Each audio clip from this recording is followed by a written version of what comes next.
මිල්ල මහින්ද හාමුදුරුවන්ව බලන්න යන්න තුුණා නම් හොඳයි. එහෙනම් අපි යමුකෝ තාත්තේ දවසක. අම්ගේ තාත්තට මිල්ලයි හාමුදුරුවන්ව බලන්න යන්න ඕනලු. කවද්ද යන්න ඕන? කැලෙන්ඩරේ බලමු.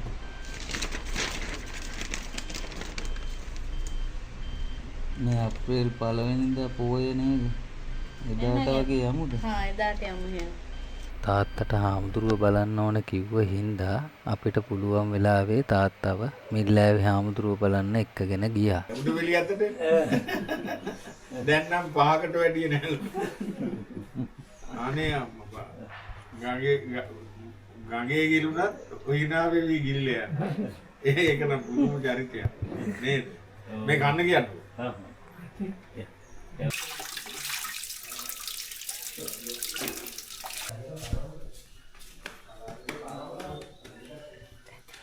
පොඩ්ඩක්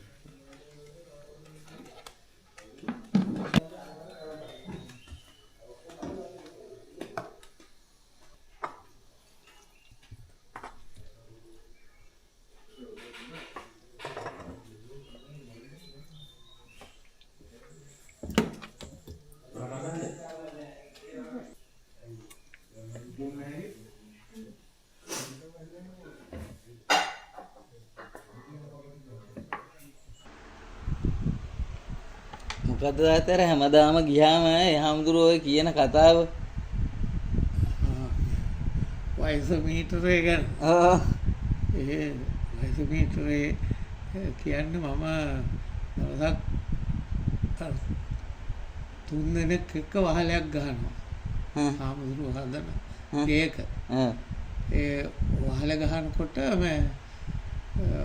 මම තමයි මුදුනේ හිටියේ හාමුදුරුවෝ ඇවිල්ලා කිව්වා වයසෙන් අඩුම මිනිහනේ මේ උඩම ඉන්නේ කියලා.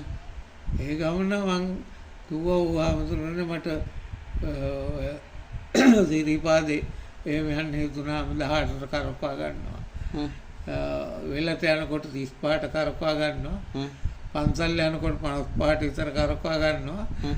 අන්න ඒක නිසා තමයි මේ මොකද්ද ක්‍රමයේ කියලා වුණා වයසට මීටරයක් හයි කරලා තියෙනවා. ඒ මීටරේ හයි කරපු කතාව තමයි මට ඕන වෙලාවට උණතන්ට ඕන විදියට කරකවා ගන්න. ඒක තමයි ආම්දුර මතක කතාව. අර ගහෙන් වැටිලා ඉන්න වෙලාවේ ආම්දුර බලන්න ඇවිල්ලා. ආම්දුර බලන්න ආවම ආම්දුර දැන් වයස කීයක් විතරද? 2මාරක් විතර නම් ඇති ආම්දුරනේ උඩු වැලිය අතටම ඉන්නේ. මේ ඒ ආම්දුර තාත්තර මේ මොනවද? ගෙවල් 116ක්ද කොහෙද? 116ක්ද? ඔව් 116ක්. දුප්පත් අයට නේ. අර අපිත් එකපාරක් ගියේ කුරුණෑගල. කුරුණෑගල ගියේ.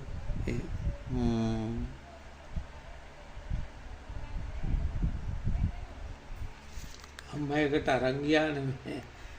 ගෙදරදී පිඟන් සෙට් එක. ගෙදරදී චලුත් පිඟන් සෙට් එක නේ. රිලව් රංචුවකුත් ඉන්නවා.